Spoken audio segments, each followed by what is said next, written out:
Accounts were opened in the name of these low-wage employees who do not come into the tax net. Money used to be deposited in those accounts, and finally they used to land in the accounts of either Mr. Hamza Shehbaz Sharif, Mr. Sulaiman Shehbaz Sharif, or Mr. Shehbaz Sharif himself. They said that people used to come with gunmen into the banks.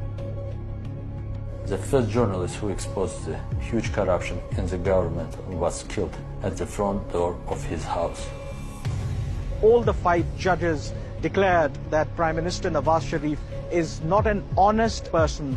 London is the second home of House of Sharif. London and its role in the offshore world is that it's a money launderer's paradise. It's a money launderer's paradise. I think the main issues for developing countries are Western countries. We have a ready-made system where corrupt individuals can hide, can spend, can clean their money.